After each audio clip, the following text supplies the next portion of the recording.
বিশ্ববরেণ্য কবিগুরু রবীন্দ্রনাথ ঠাকুরের হঠাৎ দেখা। রেলগাড়ির কামরায় হঠাৎ দেখা, ভাবিনি সম্ভব হবে কোনোদিন। আগে ওকে বারবার দেখেছি লাল রঙের শাড়িতে ডালিম ফুলের মতো রাঙা। আজ পরেছে কালো রেশমের কাপড়, আঁচল তুলেছে মাথায়, দোলন চাপার মতন চিকন গৌর মুখখানি ঘিরে মনে হলো কালো রঙের একটা গভীর দূরত্ব ঘনিয়ে নিয়েছে নিজের চারিদিকে। যে দূরত্ব সর্ষে ক্ষেতের শেষ সীমানায় শালবনের নীলাঞ্জনে থমকে গেল আমার সমস্ত মনটা। চেনা লক্ষ্মী দেখলেন অচেনার গাম ফিরেছে।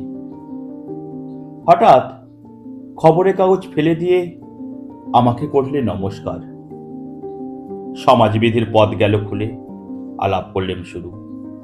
কেমন আছো, কেমন চলছে সংসার ইত্যাদি। সে রইল জানলার বাইরের দিকে চেয়ে, যেন কাছের দিনের ছোঁয়াচো পার হওয়ার চাহনিতে।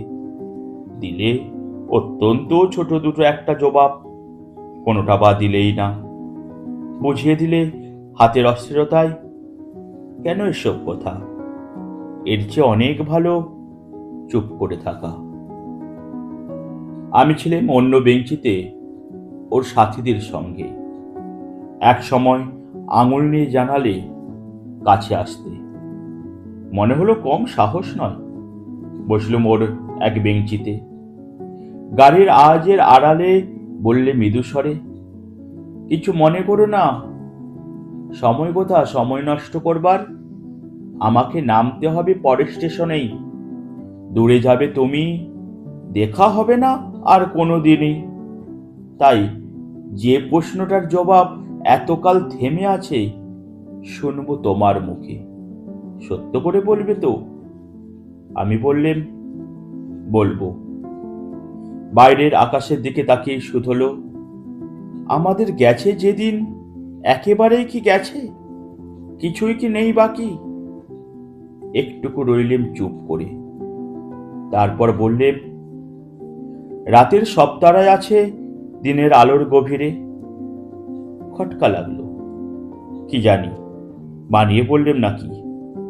ও বললে, থাক এখন যাও ওদিকে। সবাই নেমে গেল পরের স্টেশনে। আমি চললেম একা।